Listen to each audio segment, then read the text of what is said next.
Hello there, it's me, that D-O-double-G, and you're here joining us at the Absolute Football Podcast. And do you know what we do here? We talk football, let's all talk about football, it's lots of fun for me and you, come on, that's what we're gonna do, talk football, let's all talk about football. Very good, very good. Thank you. As you want to know, we are here talking football, and I can't talk alone. So I've got my friend with me, my very masculine, manly man with the most manliest thighs of all of Hampshire, football, tennis, all of the sports. Sam, how are you, manly Sam? I'm not too bad. The thighs are a bit sore after tennis yesterday, but everything else is good. I'm very happy to be here after a win as well. Very happy to be here. Superb.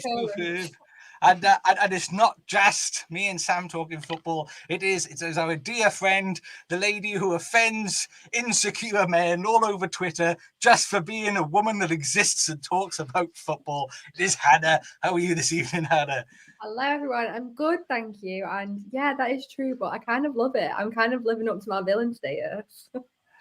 You know, I'm out of breath after that intro. I'm really struggling to get my breath back. If you missed it, if you were just dropping in and you missed my wonderful intro, there was singing, there was dancing, there was tears, there was joy, and had everything. I'm sure we can clip it and we can clip that and tickety-tick-tock it later. But in the chat, already we've got Simon. Simon, good evening. Thank you for joining us. We've got Mr. Luke. I should be pantomiming. I'd be a wonderful pantomime villain. I think with all my villainy. I've always seen you as a bit of a widow twanky, to be honest, Josh. For me, I reckon you'd suit that beautifully.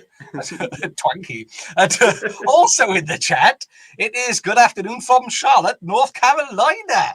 Look at that. I'm sure. Is that where Ric Flair is from? Is he North Carolina, Ric Flair? I think, is that why he's named his daughter Charlotte Flair? Is that why? It could be. Thank you very much for joining us all the way from Charlotte, North Carolina. I'm feeling under pressure now that we have to do good things. We have to do things well and talk about football. Talk about football like we know what we're doing. So let's start with a game that both of you should know what you're doing. I don't know who to start with on this because it must be such a lovely show for the two of you to be on after Everton 0. Manchester United 3. I mean, we'll go around the screen. First of all, Sam, how did that game make you feel? Felt good.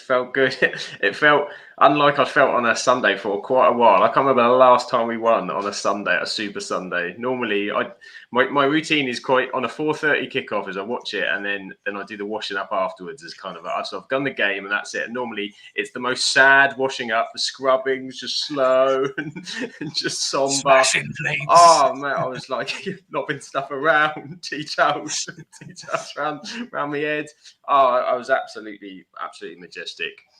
3 points. I wasn't liking the look of that fixture all week. The first 20 minutes, I was thinking, we've got to be up for this. We've got to be able to deal with it. If we can get through that first 20 minutes, I think there's a possibility. But and I'm sure we'll talk about the goal of all goals that was scored very early on. So good that Everton actually brought the fireworks out for it. That's how good the goal was.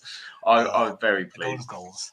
Oh, marvellous. And again, on a similar vein, Hannah, Everton 3, Everton 0. I do a disservice immediately. I got all excited and jumped the gun. Everton 0, Man United 3. How did that game make you feel? Oh, like Sam. Like, I was shocked. I was literally in shock because very similar to him, the whole of international break, especially when they got hit with that deduction, it's a tough fixture to go to without that. Like Goodison Park's hostile, and they were getting into a good form. So I was thinking, yeah, we don't stand a chance. And yeah, 3 points, a clean sheet thanks to not only Andre Onana's incredible performance yesterday, Kobbie Mainoo. We need to talk about him. Like, wow. Did you see that goal line clearance? Incredible. He was just throughout the whole game yesterday, like he's just the future, and I'm so excited by him. Like, bring him on. He won't start all the time, and he should, but I think we'll see more of him as the season progresses, definitely. And Mr. Dribble in the chat, thank you for joining us. Where's your Garnacho shirts? Where are your Garnacho shirts? I'm sure when both the websites where you legally buy your shirts, both of you can get a Garnacho. Must be on the way. To be fair, I've been listening to Alejandro by Lady Gaga on repeat all afternoon. The players that I've got on my shirts are out injured, which is half the squad. So. And also, just in the chat, Chris, he's on holiday in the US of A, in the big old US of A, so it's 5 hours time difference. But look at that dedication. Still, even on holiday, tuning into the podcast. Thank you very much. But I mean, where to start? I mean, Sam, where would you like to start? Where would you like to start on this game? There's so many good places for you. Should we start? I tell you, we'll start with the goal, shall we? Should we start with the goal? Because that was the earliest point of it. Oh, wow. I wasn't even really prepared. I think I just wasn't prepared. It was kind of, anybody who watches the WWE knows about a surprise return that happened this week. It was like that. It was like, what am I seeing? This is unbelievable. Just insane. The technique was, it was one of those, as the ball went across, you're watching it go in and you can see him set up when this is going out the stadium. Where on earth is this going? But 3 or 4, 5 steps backwards, and then the height that he got on it, and then top corner as well. Just one of those moments where everything comes together. Such a connection, and just an unbelievable goal. Unbelievable goal. I mean, so there's been lots of talks about best free kick, overhead kicks and everything today, but that's one of the best I've ever seen, I've got to say. I mean, it's up there. I mean, because the best ones for me were, I used to love a Peter Crouch overhead kick just because the way it looks, just because he looks so funny. Doing it. Yeah, it's just the weirdest looking thing. Obviously, Wayne Rooney was against Man City. Wayne Rooney's overhead kick, that was a smasher. And I think the only other one that comes to mind for me is Gareth Bale's in the Champions League final. Because that's what makes it, probably for me, edges it over, just because of the pressure and the height Gareth Bale got with his one as well. He was so high. I remember that one. Yeah, and it was against Liverpool in the Champions League final. So so the fact that I'm rating that sort of shows how good gives it extra. Because I was torn by that. I mean, Simon said it was better than Rooney's in the derbies a few years ago, and Luke Garnacho doing his best Wayne Rooney bicycle kick reaction. I love the celebration as well of Ronaldo Sue at the end, which I don't know, was that 2 fingers up to Ten Hag, or is he just excited and he's just like, like my son when he scores a goal? That's just what the kids do these days. What do you think? I think he was just excited, wasn't he? I think excited, Hannah. He idolizes Ronaldo so much. I don't know if this is true, but apparently because of he did this, Messi's unfollowed him on Instagram. Which would be interesting if that's true. I need to fact check that. But he idolizes Ronaldo. Like, do you remember last season when I think it was an away game in the Europa League, and he asked Ronaldo, can he do his goal celebration, which at the time was like the sleeve him one. And it's like it was dead cute. And I remember thinking, it's a shame that we're not going to get to see like them together anymore. But I think he was just so excited and he was shocked. Like, did you see all the stills of him like because as a kid, I bet you practiced that loads and loads and loads, but never do you think you're actually going to get it, not just in the net, but with such force. And in top corner as well, Pickford. And I love that Pickford died. Like, it's good when it was great. Like, I didn't be playing it all day. It was a very good goal, but he wasn't the only one to score a goal. I mean, Marcus Rashford, penalty, granted, but well, I mean, Hannah, you must have been pleased that Bruno did something that wasn't a jerky thing to do, which is what he normally does. I love Bruno. I don't stand for Bruno slander, Josh. Do you know what? All of our goals yesterday, we've had one contribution in 12 games from our entire attack, which was Rashford against Arsenal. And the fact that we had 3 attackers score yesterday, so we've got 4 times the amount of what we've got in one game. Like, there was loads of reasons for us to be positive yesterday. I mean, we can get onto it. There were things that were also not great from us, but 3 attackers scoring is amazing. I think for Bruno to do that, to go back to your point, sorry, went off on a tangent, is like everyone say he's not fit to be captain. That's like such a good thing to do. He said in the post-match interview, like, it's true, we all know he needed a goal. And that might have just given him a little bit of a boost. And if it didn't, fine, but another goal on the board is never going to be a bad thing for Rashford. Bruno will always get them. Rashford's not in form at the moment. So I think it was very captain of him to do so. So I won't hear any bad words against that. I did like, because I mean, Rashford sort of spent the day like doing his best Alan Saint-Maximin impression. It's like, how much can I run with the ball with no end product? Yeah. But it was nice to see. And Sam, Anthony Martial, forgot he was alive. Didn't know he was a real footballer anymore. He did a thing, didn't he? He loves Everton. Anthony Martial would, as long as he only plays against Everton, will be all right, because his Everton record is ridiculous. That's like his 9th or 10th goal, I think, against them. He's bizarre. That's where you kind of want Martial as an actual finisher, as a one-on-one finisher. He's probably as kind of cool as we've had over recent years, but you just don't get a lot else. I mean, to be honest, he wasn't in the rest of the game. You know, the chance he took was great and a lovely little slot through from Bruno, but yeah, I'm happy to see Martial against Everton, but it's not going to do me much good watching it week after week, that's for sure. But he got on the score sheet and he took the chance, so fair play to him. Yeah. I mean, and Hannah, you mentioned earlier there were some negatives in the game. I mean, just from a stats perspective, 9 shots for United, 24 for Everton. They even bossed you in possession. Same amount of passes, is 1 pass difference in it. Your pass accuracy, they were actually better than your pass accuracy, and they had more corners. So they seem statistically more dominant, but you took advantage. I mean, do you think that is a fair reflection? Definitely. And do you know what? The first half we were shocking yesterday, and we were lucky that we didn't concede. Like, you know, Onana, like I said, was great yesterday, but we were terrible in the first half. Like, I was watching it thinking, like, we're going to, I think it was like the 40th minute, I was like, we're going into this at least 1-0 down. So, like, the fact we kept a clean sheet in the end was amazing. And the thing that United are doing at the moment, most informed team in the Premier League. I know who we've had. Anyone goes, you've been playing the bottom sides. I get that. But we are winning games, and that's what you have to do, whether it's by hook or by crook. But it just so happens that was also our biggest victory yet this season, which is crazy. Crazy. But we'll take it. Like, clean sheet, 3 points, 3 goals. Like, we're used to, the only wins that we've had this season have been by 1 goal. So that, to not be on, you know, on strings on the 80th minute, like, God, we're going to lose 2 or 3 points here, was lovely. And I mean, and it builds that momentum, and it does give Ten Hag a bit of breathing room from your mental owners. So hopefully, it'll give him a little bit of space. But I mean, Hannah's already touched on this, but Sam, Glenn in the chat, how good is Maino? How did you feel he played? Did he float your boat? Was your boat floated by him? I was so proud of him. I mean, that's the thing about, and this is, to be fair, I think United and Liverpool are similar in that we like seeing our youngsters come through and get that opportunity and that chance, and you kind of feel with them when they do.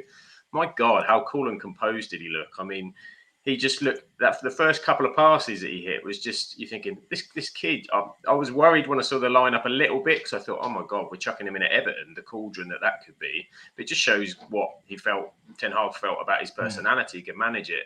And he did. He was brilliant at picking up possession. He filled the gaps in really well, transitioning through. You know, how many times that we won't want to play a forward pass, and mainly was sort of, you know, not doing it recklessly either. He was picking the right thing, being progressive. Yeah. He also then picked up attacking positions. He saved one off the line. I mean, this kid, we were excited about him at the back end of last season with what he was doing in the youth. And he had a really good pre-season. I don't know if you remember, Hannah, he played really well against Arsenal. That Arsenal game, he was brilliant. And it's only pre-season, so you go, okay, but he looks like he's squad ready. And then he picked up an injury. I think that's why they ended up going for Amrabat as well, because they were short and they were hoping for Mainly to come through. But that performance has just kind of introduced him a little bit. And, you know, he's still young, raw. We're going to see some inconsistency, I'm sure. But that was an incredible performance for a starter in the Premier League at 17.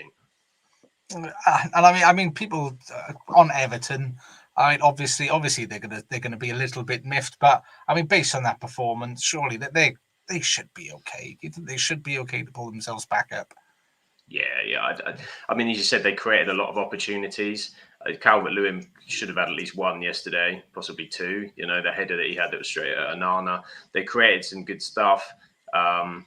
There's quality there, and you can see that they're better than the bottom. What are the bottom 3? I think. Okay, the deductions kicked them, but that Everton side should have enough. And against on another day, they'd have beaten us yesterday, to be fair to them. So that's a lot for them to take. It was good. And we've got Heather. Heather have joined us in the chat. She apologised for being late. She fell down the TikTok wormhole. It's easily done.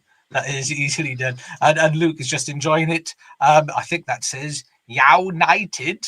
Yow. It's not. I know it's United. I know. And what else was I going to pick up? I was going to pick up on somebody else's. Simon, here he is. 3 points is all that matters, no matter who you play, how you play, the who, ho, ho, ha, ho, ha. 3 points is all that matters, and that is very, very true. And of course, if anybody is listening on audio and you're thinking, what is going on? All of these comments, you could be here too, live at 8:30 on YouTube or Twitch. You can be part of this conversation. And Simon, again, is agreeing Everton will stay up because the 3 teams that got promoted will be relegated. They will indeed. But Manchester United's next couple of games, if I discard, pretend the Champions League's not there, you don't need it. No one needs the aggro of the Champions League for you guys. Don't worry about it. Finish 4th. Focus on the league, you'll be fine. Yeah, but yeah, that's where I would go. Because otherwise, in all seriousness, you'll end up doing 3rd. You'll have 8,000 games in the Europa League, and nobody wants that. But then Premier League, you do have not nice games. Games. Newcastle United away, Chelsea at home. That's an easy win. That one. That's where we get our win. Yeah, but then you got Bournemouth at home, and then Champions League. We don't talk about Champions League and Bayern Munich. But then you have Liverpool on the 17th away at Anfield. I mean, by the time you then reach Christmas, you would have also played West Ham away before you then play Aston Villa at home. I mean, Liverpool, Newcastle, Aston Villa. I mean, to be fair, West Ham in London Stadium. Those aren't fun games. How do you feel about this Christmas running? Do you think you're going to get to December and be happy? Hannah, how about you? Do you think you'll be happy come Christmas? No, I don't. So these stats make me laugh because we are the most. I'm bantering because we are the most informed team in the Premier League. But look at who we play next. And do you know what? They surprised me yesterday. But even if we go to the London Stadium and play like we did yesterday, we'll be 3-0 down in the first half. So we do need to improve, and I don't see it happening. The only thing that I can say that is our saving grace at the moment is Luke Shaw came back yesterday, and I think we've missed him. Definitely missed him. I don't know what's going on with Iran. Whatever's happening there is weird and annoying. But yeah, the game's coming up. I'm not too excited about. I just basically want to fast forward to January, but not really because I love Christmas. So I'm just not going to pay attention to football. Well, I will, but it's just going to be a hard time, isn't it, Sam? How about you, Sam? Are you going to be ignoring football from a Manchester United perspective until January? Oh, it's going to be hard. There's some horrific fixtures on the horizon. As Hannah said, if we play like that against Newcastle will finish us off in that 20 minutes, half an hour where we were giving chances away, and they already beat us with the second string side in the Carabao Cup not that long ago. So I say, as the comment says there, we're only 6 points off Man City. No, we're not in a title race. But look at exactly where are these points coming from next is you're looking at, and there's never going to guarantee in the Premier League. The only thing you can hope on is somehow we pull some points out, and then you come into the new year, and then you're like, oh, okay, we've actually got through it. But I think worried about what could happen, I think, at Newcastle. Chelsea are a question mark. Who knows what Chelsea turn up? Bournemouth at home. Bournemouth are playing better, so that's not going to be...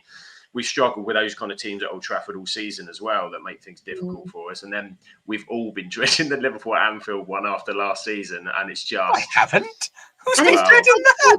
Christmas. In August when this came out, I saw that the week before Christmas, and I was like, no, that's going to ruin Christmas. If you're in it. So we've got Anfield just before Christmas and a Manchester derby on my birthday weekend. I'm like, this is not good planning this year at all. I've got Newcastle on my birthday. I'm going out, not watching it. Saturday, I'm not here for it. I know. I mean, because I will say, Liverpool have been pretty good form. We've been playing some nice football. I've been quite happy. I've been quite happy with it at the moment. But I mean, you did mention the game that we will cover because. Why not? Why not? The game that I'm sure we all enjoyed seeing, and I'm sure I also saw somebody in the chat. Here he is, Spenny fan Chris. It was great to see Newcastle smash Chelsea this weekend. Sam, Newcastle 4, Chelsea 1. How did that game make you feel? They got crushed, didn't they? All the hopes of before the international break and the draw at Man City, we're back and all of this, and then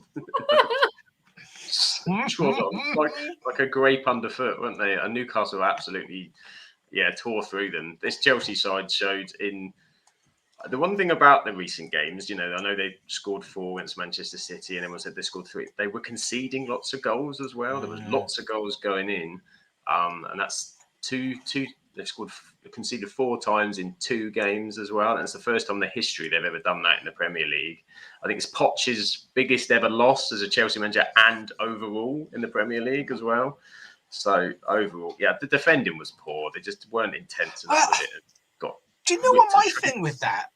You're playing 4 at the back with Thiago Silva, who's, as a 3, I think he can cope because he'll have players around him, so he'll have that pace. In a 4, one of only 2 centre-backs? I don't know. That's not right for me. No, it wasn't right. And then alongside him, he had Reece James, an absolute shocker before the sending off as well. And Gordon was tearing him absolutely inside out. And then he'd I've had enough of this, and wiped him out for the booking as well. Yeah, it doesn't.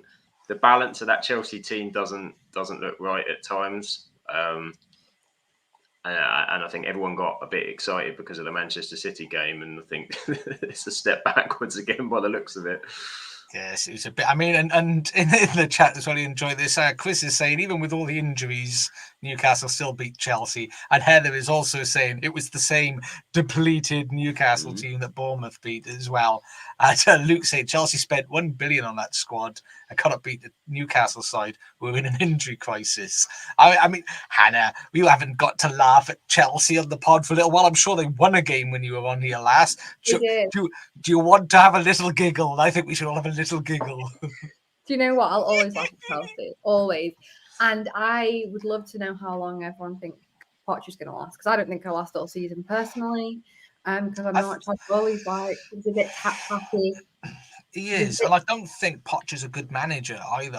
I've not. No, he wasn't the right guy for that team. They need like a I don't know. They need like a Simeone or someone. I don't know. I don't know who that, because the thing, I don't necessarily think it's the team. I think clubs' owners need managers to suit, and it needs to be a manager to suit the owner, because ultimately they are the one. I mean, if you look at like Liverpool, I'll use Liverpool as an example. Our owners want to run it as a well-structured business, so Klopp is the man in charge. And in the same way with business, you'll give him people that time, and you balance stuff out. And if it works in the confines, that's fine. Yeah. Same thing with Pep at Man City. Man City owners just want the glamour, so Pep's really good for that because he's the glamour. And I think Arsenal are quite. They'll sit with someone and allow them to build. That's why Arteta fits. So for me, you need somebody at Chelsea who's going to be like, come in, win stuff, bugger off again. That's what I think. Yeah. Not somebody who's like a manager that did all right at Spurs, didn't win anything, and bottled the Premier League, got to a final of the Champions League and did crap in that. Bottled PSG, didn't do very well anyway. It just went downhill when they sacked Tuchel. And do you remember when they sacked him? We were all like, what? Like I think they were like 5th or something. Everyone was like, why have they just done that? And it was so early on in the season. And ever since then, I know obviously like Abramovich, like all that happened, but it's crazy. Like from that's like been the catalyst to them just going crap. But when you ask, am I going to laugh at Chelsea? Newcastle are like my least favorite team. So not only are we playing them on my birthday at SJP, which is like, but like they do play well, and I hate to admit it. Like, but everyone's saying they're in an injury crisis. They had Isak back, and he's been a massive miss. Like when he plays, he's fantastic, and it's so typical that he's back the week before they play us when they've had all these players out. But I'm sorry, they put 3 passes at Old Trafford, so they'll win on Saturday. That's irrelevant, but they do play good football, and they've played better than I thought in like the Champions League, and then they've not had like the best results the last few games, but they're in this group of death. And I thought with playing Champions League and Premier League at such high intensity, they would crumble, and they've done okay. I know injuries are technically like not doing great, but they still know how to play football even when key players are out. When we miss 1 or 2 players, we fall apart, and that's the difference with these teams. Like it's the same with your Liverpools, with your City's like, if you do have key players out, they still know how to play. So that makes a great team, and they are a great team. And Chelsea are just inconsistent, and it's pretty funny. And we will beat them at Old Trafford. I mean, and Chris in the chat, was there a 17-year-old that played for Newcastle? I think it was Lewis Miley. Lewis Miley, yeah. He's played a couple of times for them. He's really, I think, he's the youngest player to get an assist for them, I read, on the weekend. He's come through from their youth team, and they really highly rate him. He looks really exciting. Yeah, I quite like that. I think they played some nice one. I think they're learning well. I think it'll be interesting to see. I mean, we mentioned owners, what the Newcastle owners do, because at the moment it does look like they're giving Eddie Howe time and letting him learn on the job, which I think is a smart move, because him and the team and the players will all develop together, because it's a new challenge balancing Premier League, Champions League. It's, I don't want to be a jerk, but as United fans, you will see that balance is quite tricky to get right. How you work it. It is. We're jealous. We are jealous. We're jealous of all these very well-run teams, and that's why we'll stay Glazers out even when we're doing well. So yeah. Well, and here it is, Claire in the chat. This is fashionably late. It is.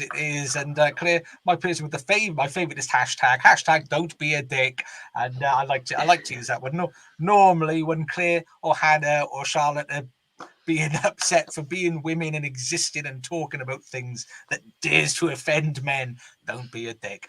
And very, very pleased to join us, Claire. I hope you're doing well. And unfortunately, you missed us giggling at Chelsea losing, so we can all do it again.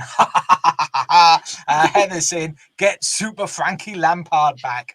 Yeah, that's awesome. I hope they do. That would be lovely. That would be lovely to see. I mean, and something else which shouldn't have been lovely to see, but kind of was really. It kind of was lovely to see, was Tottenham 1, Aston Villa 2. And after all the gloated Spurs fans, they are now struggling after all their injuries that they've been hit with. The testing time is here. So far, 3 losers on the bounce. Hannah, how did this game make you feel? I'll cover on that, but I do just want to say one thing before I answer that, Josh. However, it's just interesting to me how everyone's, spinning the season that United are having so far. It's absolutely terrible. It's unforgivable. And Spurs are having the best season ever, and this is Ange Ball. Woo! And they're 2 points ahead of us. Now, that's all I'll say. How did that game make me feel? I don't mind Spurs. I like Spurs. I wish they hadn't dropped points, because it would have been funny to see them win the title, which I don't think will happen now. But Villa just bought it to them. They executed their plan so well. And yeah, you can tell that Spurs, again, they're one of those teams missing a few key players. You start to fall apart. Like, no James Maddison. I think Van der Ven's a big miss for them. Like, their midfield is like no 3 players are the same now. Obviously, Udogie is back from suspension, but I'm sorry, how good is Douglas Luiz? He's so good. And Villa are they're cooking something special. And the thing that's kind of nice to see about Villa, but also a little bit scary, is they were playing very, very well at Villa Park. And now they're playing well when they go away. And the Tottenham Hotspur Stadium, with the form they've been in, it's a hard place to go. The Spurs fans are getting a bit big for their boots, and they'll probably have thought they were going to win that. But Villa were great, and they were clinical, and yeah, Spurs got 3 goals disallowed, was it? Which was excessive. It was a lot, but offside, and Villa, I think, were just more clinical, and they wanted it more yesterday. Not yesterday, was it Saturday? Whatever day it was. Yesterday. Yeah. Sorry. on the day of football. On the day that football happened. Yeah, I mean, and I agree. I think that Emery's got Aston Villa playing like a proper team. They know what they're doing. They're all together. They've got nothing. For me, there's nobody outstanding. There's not like you have to man mark this player. There's not like, their creator that they're going to have. They're all playing really well. Who would have thought Ollie Watkins at the start of the season would be banging in the goals that he is, Right, Sam, what did you think of the game? Are you enjoying Emery ball, or you still think there's still hope for Angie ball? Emery ball has been Emery excellent, isn't it? He really has got them as a unit. They really are a well drilled outfit now. Really, really difficult to play against. They work as a team. They work as a squad, and you can see you can see that they're all buying into that kind of same idea. And I thought they might do Tottenham. It suited them, I think, that style of game, particularly the way Ange's been playing, bar the 4 fullbacks at defence, which is some kind of crazy ass tack. I mean, that's how much you don't rate Eric Dyer when you're playing 4 fullbacks. To be fair, I don't hold it against him though. I can see the thinking behind it, but he's sitting there going, Dyer's shit. What else have we got? You just see him just looking around the changing room going, and keep going back and looking at Eric Dyer and going, no. Have you ever played in a centre-back position? No. No. Have you ever played? No. I've played next to a centre-back. You're in. You are in. I've seen it happen. I know a centre-back. It's me. I think, Spurs are struggling with those couple of injuries. And it's what we said. You're going to get that. It's going to happen. Newcastle are seeing it. United have been seeing it through the season. Arsenal have had 1 or 2 as well at times. How do you cope with that? And it's also kind of coincided with, Villa's a difficult game. They threw it away against Wolves as well, so they lost that game. They've got Manchester City next week, so at the Etihad, so that doesn't bode particularly great for them. Oh, that's another loss then, isn't it? Exactly. If somehow we nick something at St James's Park, we're ahead of them, but it's crazy. It's how quick football turns as well. 2-3 games a run in this league, and your greatest season can turn into a disaster, and your disaster can turn into a decent season. It's crazy. Yeah, I mean, because it's not like you said, they've got Man City next, then they've got West Ham at home, then Newcastle at home, which you'd think at home is be okay. They were playing Villa at home. Let's remember that. So that I would not be surprised if they don't have any points. I mean, Hannah, do you think they would get past Man City, West Ham, Newcastle, and not have any points? No, potentially. Maybe against West Ham, London derby. It's a bit feisty, but definitely not at the Etihad, and probably not against Newcastle. But it's just funny, isn't it? It's literally like Sam says, 1 or 2 injuries is the difference in this league, and unfortunately we've had so many, and it's not fun because you want it to be as competitive as possible, but it is interesting to see what happens when people do get injured. And Maddison's a massive miss, and you don't always have to rely on individual brilliance, but sometimes these people are like the glue. That's actually that's the binding of your book, what's been getting together. And the jump that Spurs have gone from last season to this season is because they have signed players like James Maddison. They've done great business, we said this, but they need better squad depth if they're going to compete. That's the most northern I've heard you sound on the podcast. The binding of your book. Sorry, the binding of your book. Yeah, probably. But no, and as I said earlier about Aston Villa don't have that key star player. Spurs have had Maddison. And my nervousness if I was a Spurs fan would be Maddison gets injured every season and never comes back right for a while. It's like he has to build himself up through the gears again to really get going, and that would unnerve me. That would unnerve me slightly. And in the chat, Chris is saying Spurs' stadium is amazing. It is. I mean, Sam might be aware of this. Any company who has corporate hospitality, they all have it at Spurs' stadium. At the moment, they do. I've yet to go. I could have. Do you know what? There's a game against Everton apparently that's coming up. I could have gone to, but. I ain't going to do that. But in the chat, something we did miss, Claire wants to see Hannah's Christmas tree. She said, your legs look so good in the reflection of your stairwell there. One sec, Claire, I'll show you. It's pink. Oh, way. One thing I was going to say is I was looking to see if James Maddison would be back when we next play them, just out of curiosity, because they were saying he's got 3-4 months out. And we play them again in January, which means we're halfway through the season nearly, which is crazy. How fast that's gone. December's crazy. I was looking at the fixtures, and we go after halfway before New Year. There's 8 or 9 Premier League games. It's mad. There's midweeks in December, which is good. I love a bit of midweek Premier League football. There's so many coming through, and Spurs have got to stop as well. So we're saying about Maddison, Van der Ven missing. They've been leading in those 3 games. The 3 games they've lost, they've been leading each time, and that's a nasty. Those traits are worrying when you start to see that, because that really does make you question the stability and the being able to dig in. And I think that shows maybe the reverse of the Ange Ball side of things, that when you then got to kind of put up a bit of a show, you know, they always say defenses win leagues, don't they? That's always the key. Yeah. You've got to have that, and dropping not just points, but dropping 3 points from a winning position 3 weeks in a row is not good. Yeah, and it's that switch up, and it's the defence and a little bit of the other central midfield where they letting people through a little bit too easy, so the midfield shuts off their concentration button. I mean, Lascelles in midfield, that he's just so flip flop. I know he's scored. He's I've tried to think of a good analogy. Yeah, he reminds me of like a flip flop, though. You know, just weak and flimsy and. Oh yeah. All in all, his game is not there, but it was a great goal. It was like one of these lucky ones where it's like, yeah, you've played and you got a goal, so now they're going to get played more. Yeah, it was. I don't want to gloat over somebody losing. However, Spurs fans, you've made it very difficult not to at the moment. That's not my fault. That you've done that to yourselves. But well done, Aston Villa, and it was fabulous performance by Aston Villa, and it makes me unnerved whenever Liverpool play them next, which I don't think is that far away off the top of my head.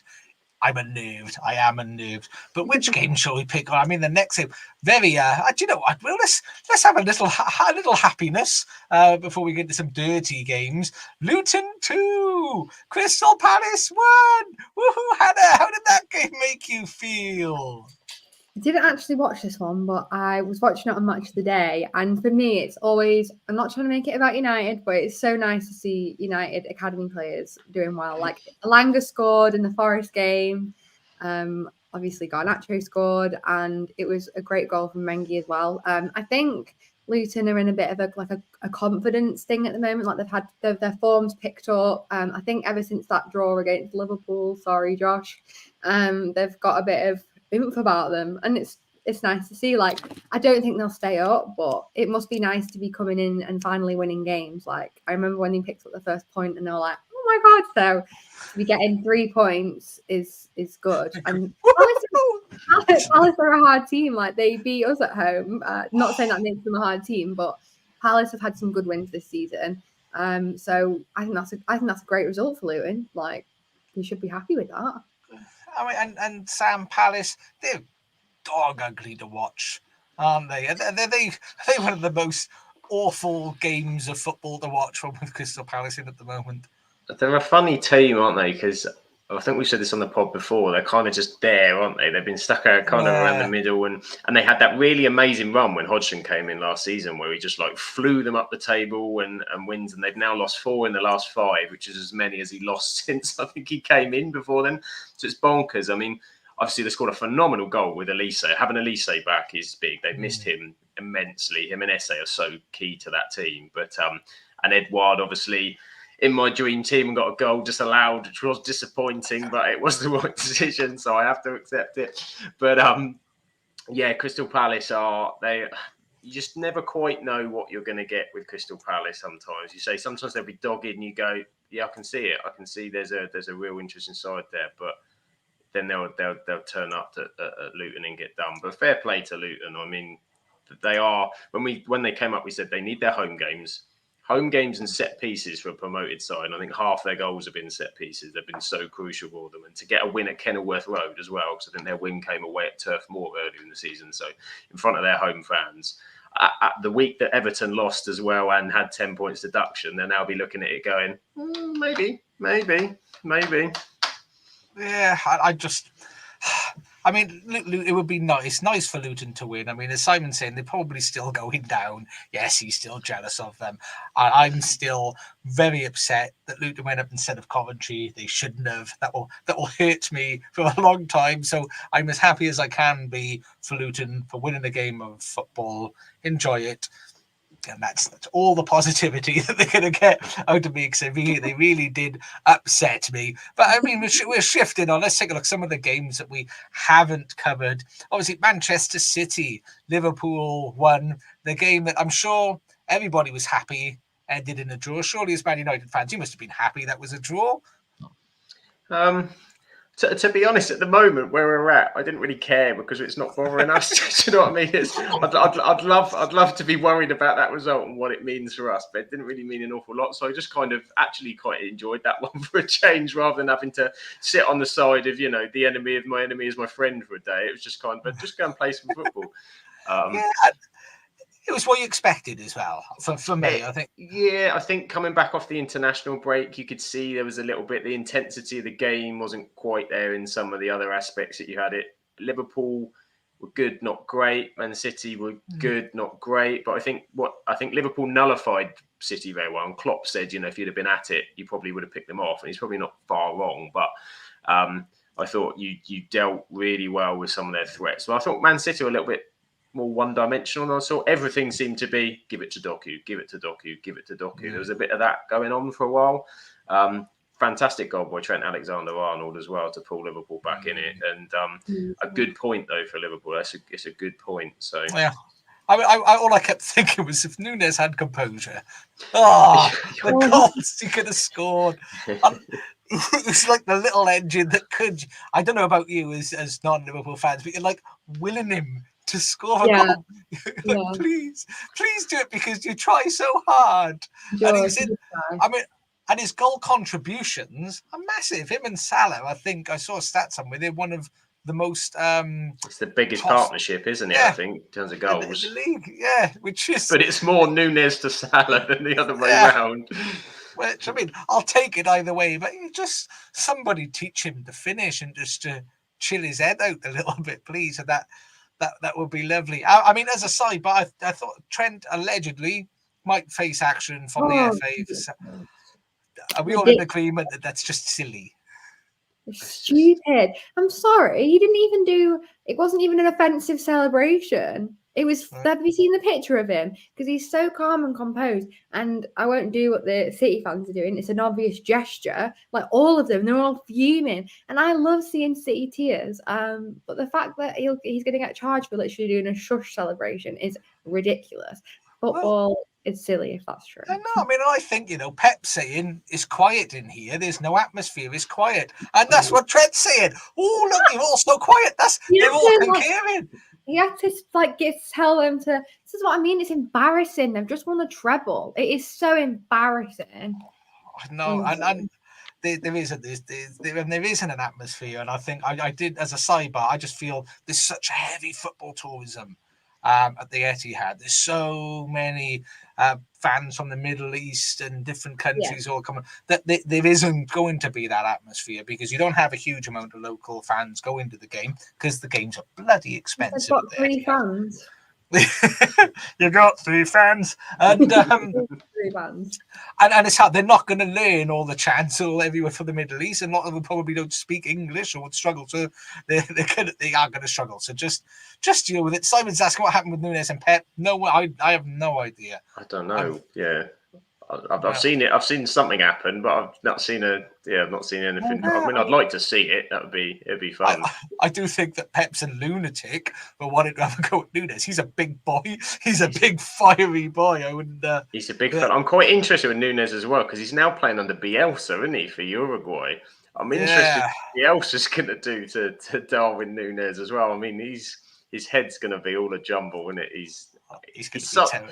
He's one of the most unpredictable players in the Premier League. You just really don't know with him. But let him lose a bit, please. You got a box with a little bees in it. You're just shaking the box like that, and then just, go. And that's what he's like a little bit, Some of his misses have been insane, but then some of his goals have been insane. It's like some of his easy goals, you're like, well, how hasn't that gone in? And then others, it's like, how have you got that in? Yeah. He's somebody who's obviously got talent and ability, but it's like he's running about playing football going, fat ball! I'm playing in the Premier League, oh my god! Look, give it to me! Bosh! Sorry! The poor little sod. And sure in the chat, if you want atmosphere, we're with the Vuvuzulas. Vuvuzulas. Nowhere. That's where they are. They're nowhere. We don't want none of that. But Man City 1, Liverpool 1. Next it was Burnley 1, West Ham 2. Burnley losing again.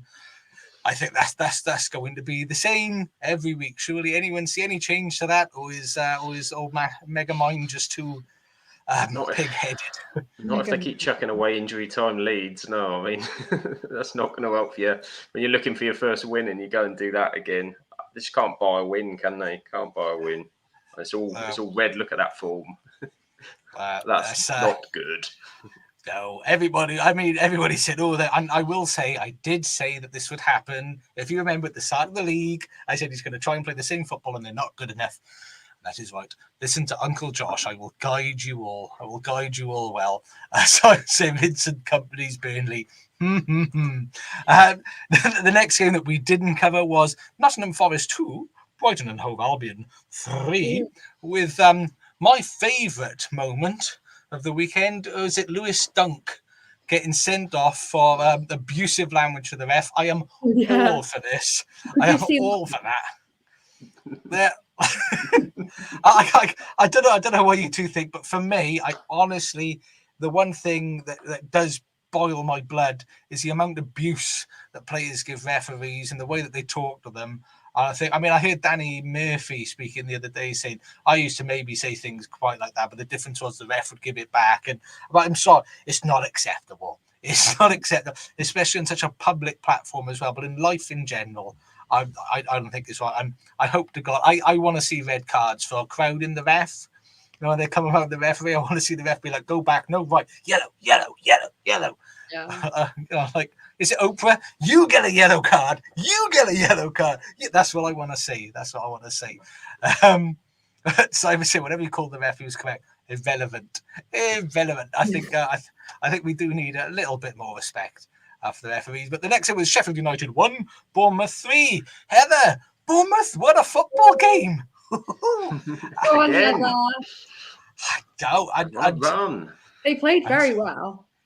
They're coming into form. Like 3 and 4, just in time. Yeah, 3 and 4 they got now. They're banging it. And I think, to be fair, Heather sent us a stat actually, so we won't read it out because she did. She statted us up this week with a. Justin Kluivert has now become, I think, was he the first player to score in 5 leagues or something, all 5 European leagues, having scored his first goal for Bournemouth at the weekend. So Bournemouth are loving it, aren't they? I mean, they've just pumped themselves a little bit out of that. They've given themselves a bit of a gap. Really good win at Newcastle last week. You know, Sheffield United to an extent, but still, that just shows what we all said. The problem is the 3 teams below everybody else are just not kind of quite there. So, I mean, they've got a relatively nice December. I mean, they've got Aston Villa at home. I mean, I wouldn't fancy that, but I mean, they've got Crystal Palace. And then they're playing Man United, Luton, Forest, and Fulham. They should be able to get points out of those games. I mean, certainly for me, Luton, Forest, Fulham, Crystal Palace. Please beat Crystal Palace, please. There's points there. They're just saying that Fulham are winning. Fulham have just gone ahead against Wolves with a Willian penalty, so they are 2-1 up now. But there's points there for Bournemouth. It's 2-1 now. Yeah. Oh, nice. 2-1. They're on the case. So they're on it. I think the Cherries, they're playing some. They're playing some more dangerous stuff. They're starting to click with this manager. They've got players to come back. You can see some decent points potentially on the horizon. Just hopefully not at Old Trafford, please, Heather. That would be nice. Just all I want for Christmas is 3 points at Old Trafford, please. Oh, we who knows? The last game we didn't cover was a dirty game of football. Brentford 0, Arsenal 1. Did anyone have anything positive to say about that filth? Do you know what's just so annoying about that game is that Kai Havertz scored and it was the winner and it was the only goal. Like everyone, right at the end as well. He's been a big. I don't like to say a flop, but he's not been great. He's not been a great signing, and then he goes and does that. I was like, of course it had to be him. Like, can Mason Mount please do that when he's not injured? Do you know what I wanted, Josh? I was desperate with the Kai Havertz. Like, we need a Lucas Cam. Where is the Lucas Cam on the Kai Havertz winner? I do know what as well. I mean, I think never mind action against Trent for his celebration. Kai Havertz deserves some sort of punishment for that. I don't know what he was doing or what was wrong with him, but he made my plants die. That's how bad that was. It was don't do that, Kai. Not in that shirt as well. Of course, that's nothing nice. Or Jesus, it was not all good. But that leaves Arsenal though leading the Premier League, and this is the time of the season when I think it actually starts to matter where people sit. And Arsenal are top on 30 points, 1 point ahead of Manchester City, who are only 1 point ahead of Liverpool and Aston Villa. Oh my days, within 2 points ahead of Spurs in 5th, with Manchester United in 6th on 24. Look at that form. Look at that form. Oh, look at that. It's if that my OCD is not enjoying the fact that Reds with it is, it should be like in between those screens, but okay, we need 7. They should show the last 7 so we can have it in the middle. But, and then Newcastle are in 7th on 20. I mean, it's very tight from sort of 8th to top. Only 8 points in it, but it's very competitive now. And then down the bottom of the table, the flip-flop side, Burnley, 4 points. Blah. And Aston Villa, Everton on 4 points. I saw Aston Villa in the chat and it distracted me then. Everton then 19th on 4 points with a 10-point deduction, which would have put them up in 14th. And then Sheffield United on 5, Luton on 9. And in the chat, it was someone was saying Charlotte said Villa would do well this season, and that is why they are doing well, because Charlotte said.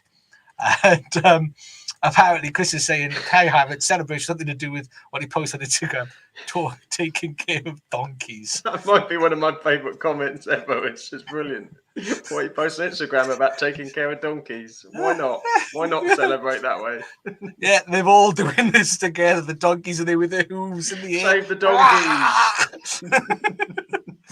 And but that concludes the Premier League, and that takes us over to Samuel and La Liga. It is La Liga, and La Liga is going on right now. There's big stuff happening right this minute. So I'm just checking on my phone to make sure that I have got the latest score. Because Girona, my Girona, your Girona, our Girona, everyone's Girona are 1-0 up. They're 1-0 up against Athletic Bilbao with a 56th minute goal, which, as you can see, is important because that would put them top of La Liga after the weekend's game. So they're, of course, playing at the moment. Real Madrid return to the top of La Liga. Bellingham, the record breaker, with 14 in his first 15 games for Real Madrid. This is breaking even Cristiano Ronaldo and Alfredo Di Stefano's record of 13. Bellingham back from his shoulder injury, scoring again. Against Cadiz, Rodrigo again. He's been in fine form for Real Madrid too. He was amongst the goals with a brace as Los Blancos did the business 3-0. But Barcelona and Xavi, they've dropped more points. They were held at Rayo Vallecano. They had to come from behind to rescue a 1-1 draw. They went heavy on them in the second half, peppering them, but they didn't get over the line. So they're now 4 points behind Real Madrid. And I don't know how many that will be behind Girona if they lose, but even more than that. So Barcelona are dropping off a little bit. And in the shock of the weekend in La Liga, you won't believe this, Sergio Ramos got sent off. Ramos got a red card for Girona have conceded. Girona have conceded. Oh no. Athletic Inaki Williams for Bilbao. So I don't know, goal difference. No, they won't be going top. But they've still got 20 odd minutes though to save it, I think. Maybe a bit longer. But back to Sergio Ramos. Yes, sent off for just the 29th time in his career. His 29th red card. just a couple for Sergio. But I mean, to be fair to him, it extends his La Liga red card record to 21 to make sure that he's got that absolutely cemented. But he wasn't the only one to go for Sevilla, as Jesus Navas also saw red late on as well, as Sevilla went down 2-1 to Real Sociedad, rising them up to 5th place. So no one has been sent off more in the 21st century than Sergio Ramos. So nice one, Sergio.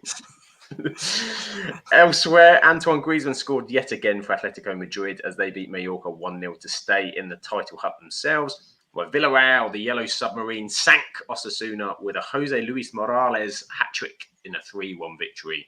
Then we had Alaves beat Granada, Real Betis beat Las Palmas, Getafe beat Almeria because everybody beats Almeria, and Valencia drew 0-0 with Celta Vigo. No 0-0s, please, Spain. Do better next week. And that is La Liga for now. Oh, lovely. And in the chat, we've got, Barcelona from Chris. Luke saying, hope Girona does do well because it's a documentary's being filmed at the moment. Wouldn't that be lovely? And Simon's loving on Jude Bellingham. And Shorty said, Mama sent off. I've never heard that before. Oh, wait, it happens every free game. That is a lot. That is, I mean, that's more than one a season. Surely he hasn't played for 21 seasons. Not played for 29 seasons as a year. 29. Bonkers, yeah. At least 1.5, maybe 2. The man's, yeah. He loves them. Do you reckon it's like trophies and everything else like that for a red card? You get a special. He's got his own trophy. They'll find out in 5 years he's been doing betting scandals. So. He's been absolutely, and he'll be absolutely loaded. He's looking at the clock thinking, close, we haven't had enough yellows yet. Hang on. Let me go and hoof someone up in the air. That takes over to Serie A. We don't have a Serie A write-up at the moment, and a lot of the games were being played prior to me creating this graphic last night, because I'm not staying up late to create graphics on a Sunday evening because it's very late and I have children and things to be doing. But as it stood, this was the league as it stood, with Inter Milan top on 31 points, Juventus on 29, and Juventus who were playing at that point in time. Sam, you wouldn't happen to have the Serie A table to hand, do you? Because I have 2 screens with stuff all on it, so I can't tell where they might have been. Find it in the background. Let's find out what's going on. Ooh. There's a game going on there as well with Bologna. Inter is still top. Inter are top. Yeah, Juventus drew. They drew 30, yeah. Inter. Yes, AC Milan. Chris is saying, come on, AC Milan. They are in 3rd position. They beat Fiorentina 1-0. What other games happened? Other games happened in football in Serie A. It was Napoli 2 at Atalanta 1. The team, I'm not going to even try and say that, Salviti Tana beat Lazio 2-1. Roma winning at football, beating Udinese 3-1 with Pablo Dybala scoring and Stefan El Shaarawy. What a wonderful name to say, scoring Al Shaarawy. Reminds me of Mr. Bean, Shaarawy. But that was football in Serie A. Hopefully Lucas will be back soon and he can give you more information. But at the bottom is that team whose name I can't say. Then another team that sounds like Girona, but it's not Girona, it's Verona. And then Empoli in 18th position. But that takes us over to a league that I have got a write-up on that I'm very nervous about, because it's starting off with Celtic, who have all the players' names that I can't say. It'll be nice to do a pod with Charlotte on again so she can read all of these out. But it's the Scottish Premier League. It wasn't one to remember this weekend. Looking at the results, what a snooze fest. And Celtic won. Motherwell won, despite Celtic having 81% possession and 20 goal attempts to Motherwell 6. Both teams had to share the points on Saturday. Lewis Palmer missed a penalty for Celtic in the 66th minute. Then it was a dramatic ending to the game. Celtic were awarded a second penalty in the 86th minute, which substitute David Turnbull converted home for the home side, who were very confident all 3 points were theirs. But Jonathan Bicker had other ideas when he headed in the ball from a corner straight past Joe Hart, who I completely forgot was still playing football. What a finish of the game. Celtic still top on 36 points, 8 points clear of Rangers. Motherwell 8th on 10 points. The next game was Dundee 1, Hibs 2, probably the best game of the weekend. Laughing face emoji.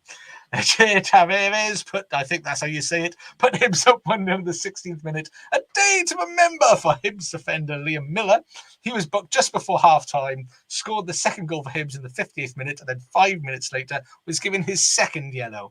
Despite Owen Beck pulling a goal back for Dundee in the home side, having a goal chalked off from VAR, it was enough for 10 men Hibs to take all 3 points. Hibs climb up to 5th place on 18 points. Dundee dropped to 7th on 17 points. And I'm scrolling down. Hearts 1, St Johnstone 0. Lauren Shanklin goals enough to give Hearts all 3 points. They're now 4th on 20 points, 2 points behind St Mirren in 3rd. St Johnstone are 11th on 11 points. Ross County 0, Kilmarnock 0. As the rule states on absolutely lower league, I will not be talking about this fixture as it was 0-0. Ross County are 10th on 11 points, Kilmarnock is 6th on 17. And St Mirren 1, Livingston 0. A much-needed win for St. Mirren, considering Hearts are creeping up on them. A Sean Kelly own goal gave the home side all 3 points. St. Mirren did have a goal ruled offside by VAR in the 84th minute. A very dull and disappointing game, with both sides only having one shot on goal. St. Mirren are third on 22 points, with Livingston bottom on 10 points. And last but not least, Aberdeen won. Rangers won. Aberdeen took the lead at the 11th minute thanks to Bojan Majowski's early goal. I think it was his. Despite Rangers doing everything they could to try and get back into the game, they just couldn't score. 68% possession and 22 chances on goal to Aberdeen's 5. Really did prove that it's goals that matters and stats mean nothing. But in the 94th minute, with a very controversial VAR decision, the referee awarded the away side a penalty. Shock horror, which James Tavernier converted, and both teams took a point. With Rangers 9th on 13 points. Aberdeen 9th on 13 points and Rangers 2nd on 28 points. I did see everyone was very, very upset about that in Scotland because it's not the isolated incident of Rangers getting very last minute VAR decisions. And some of the chat that I missed out on was Chris saying he's doing Serie A by watching a Channel 4 show. Apparently there's a Channel 4 show that does Serie A. That is lovely. People should be watching that again. Celtic are storming the league. Mr. Luke tells us Sean he's agreeing that Celtic did get FM. They did. He was very sad that we lost Han. We did find her. There she is. She's back again. Look who's back back again. Hannah's back. Tell your friends. And so I would say he didn't realise Hart was at Celtic and Butland was at Rangers. It is the graveyard for former half-decent Premier League goalkeepers. But next up is the Bundesliga, which I made notes on after watching some of the games. But as you will have all been aware, Union Berlin, last season's heroes, Union Berlin, they've sacked their manager. Urs Fischer. Apparently it wasn't something that the fans were very happy about, actually. Despite losing 9 on the bounce, they were still behind him and was even singing his name in the game. But they decided, holy crap, we're in a terrible position. We need to make a change. So the game was actually managed by 2 of their coaches, one of which is the only and the first ever female coach in the Bundesliga. So well done, Union Berlin there. What else did my notes say? They did go one behind early on through to a penalty. But after a striker body checked the centre-back, an Augsburg player wiped out a Union player, which gave them a penalty, which for some reason the centre-back took, and he missed it. But after a free kick, there were 2 players free at the edge of the box, and Union fired one home to get their first home goal since August. Their first goal at home since August, which then gave them the spoil of the points. So they managed to draw 1-1. And the next game I covered was Red Bull. Red Bull Leipzig was actually celebrating their 250th professional game of football because they're a relatively new football team. The 250th game in the Bundesliga, and they were playing Wolfsburg, who hadn't picked up a win in 5 games. But Wolfsburg did indeed start the scoring in this game in the 9th minute.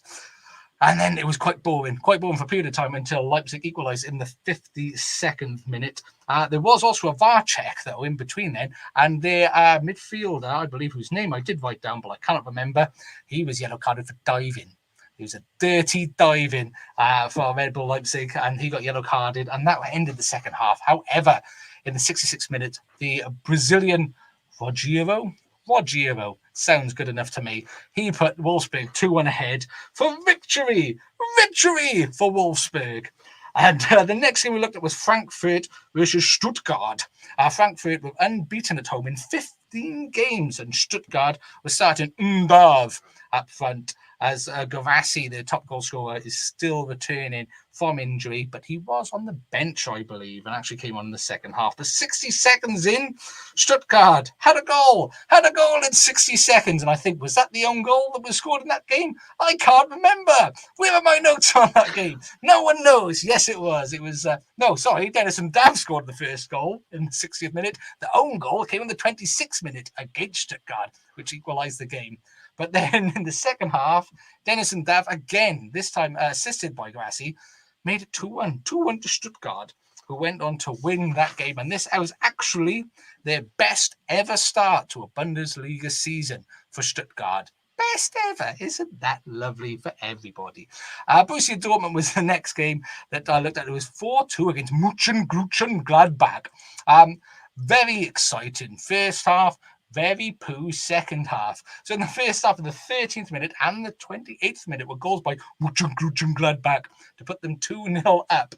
But 2 minutes later, Marcel Bielsa scored, followed by Nicholas Füllkrug on the 32nd minute. So in the space of 4 minutes, they went from being 2-0 down to being 2-2. And then in the 45th minute, they became 3-2 up with the 97th minute bringing the fourth goal. It was a game that Borussia Dortmund, they're so hit and miss. This is one of their worst seasons in quite a considerable amount of time at the moment, and they were so close to going double digits behind top spot for the first time in a number of seasons, but they managed to pull it back and putting them in fourth position. Which is the next game I would like to talk about is we've got two more I'll cover for you. The one was Bayern Munich, very frustrating game against Cologne or Cologne. Which pronunciation would you like to go for? You take your pick. I'm going to go for Cologne because that'll offend the least amount of people.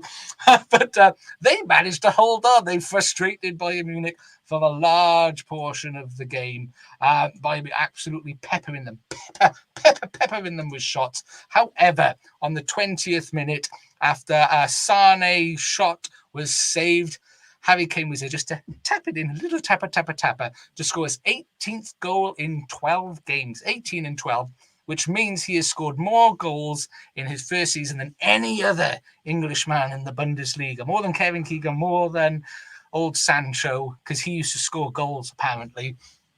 And so, yeah, he is the Bundesliga leading English scoring man in the season, and it's only 12 games in. I think he's found his happy place. Harry Kane has found his happy place. But speaking of happy places, the happy place is, of course, Bayer Leverkusen, and it was Xabi Alonso's 42nd birthday, which means he's only about 5 years older than me, but he looks about 10 years younger than me. So well done, Xabi. But Bayer Leverkusen, they were just comprehensive. They were very comprehensive, just blew away Werder Bremen, smashed them. Some of the goals were Jeremy Frimpong. He scored a fabulous goal from his wing-back position. And who else scored? The other wing-back, of course, Alex Grimaldo, with his 7th goal of the season. 7th goal of the season from left-back. And it was another one where he just spanked the ball so hard, I'm amazed that it didn't explode.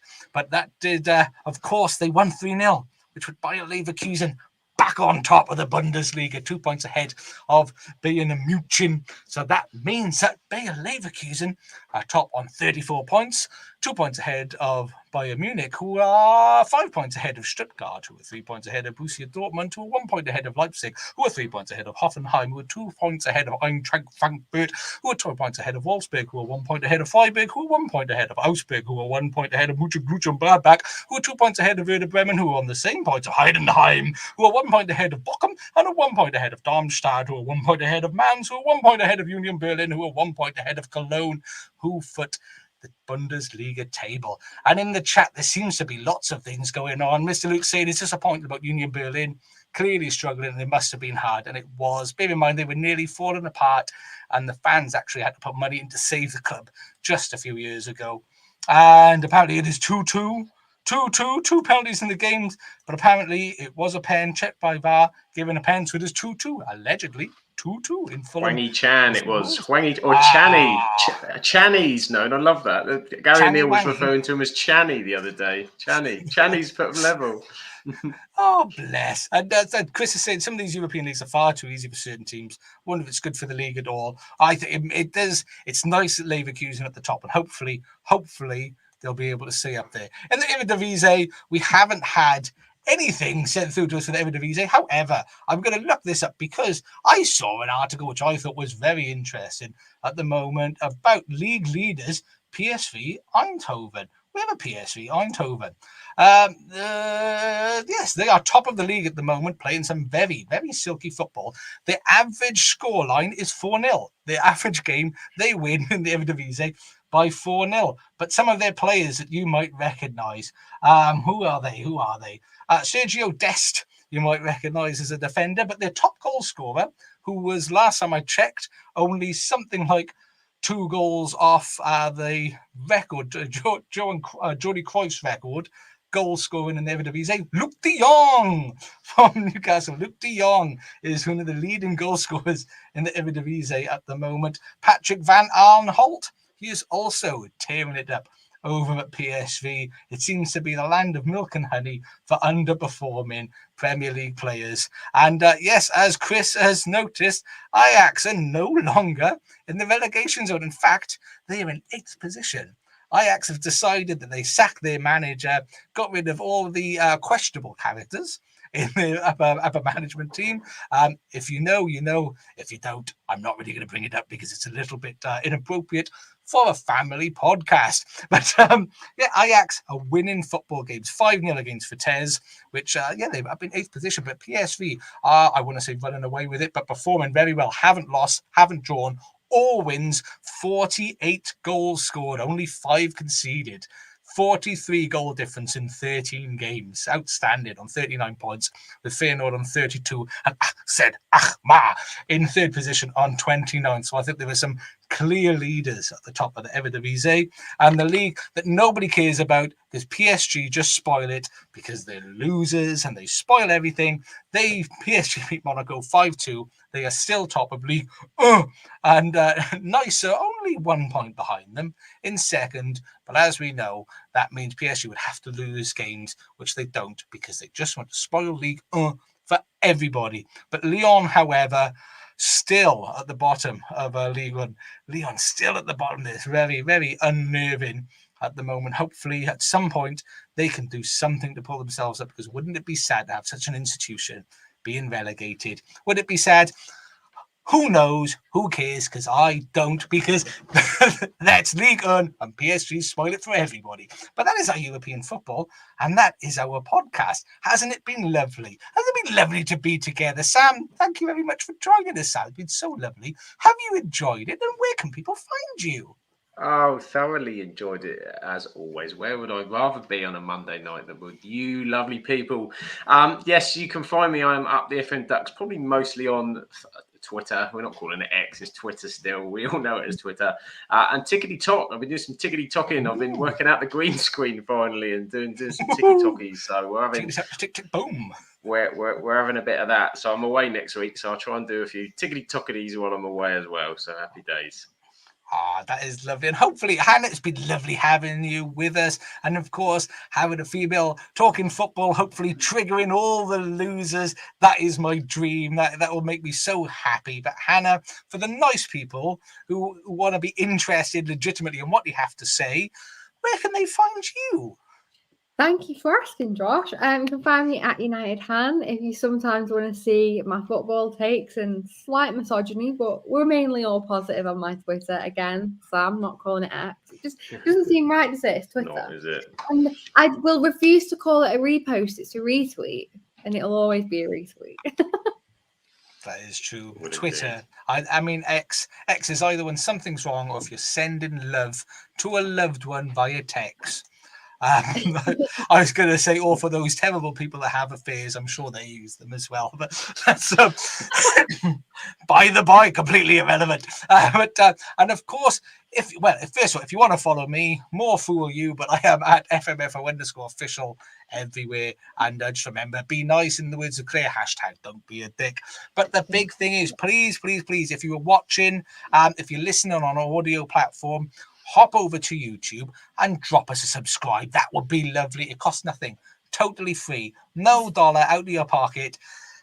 Currently, no dollar into our pocket either. It is just to make us feel warm and lovely and all snuggly inside. It's really nice. We do appreciate all of your support, everybody. But if you want to follow us, we are at Absolute Bull Pod on Twitter, at Absolute Football Podcast on the YouTube, and on Twitch as well. And on the TikTokity tick tick boom, we are at Absolute Football Pod. Instagram and Threads. If anyone does anything on Threads at any point, it is Absolute Football Podcast _ on Facebook. the Absolute Football Podcast. And of course, we are live on Mondays at 8:30. But also, if you like a little bit of lower league football, and if you just like people talking about all manner of things, not necessarily football related, just life, or if you want to know, where's Claire? Thursday at 8:30 p.m. on YouTube and Twitch. Absolutely lower league. The rabble are going to be there, I'm sure. And it's a fantastic watch. Genuinely really enjoy it, so make sure you do check that out. But thank you everybody for being here. Thank you, Sam. Thank you, Hannah. Thank you, Heather, Shawnee, Chris, Luke, all you wonderful people, and the Sky Blue fans that were in the chat whose names I've completely forgotten. But everybody, thank you. I love everyone. Oh, I just love you all. I love you all dearly. And thank you very much. And have a lovely evening. And TTFN and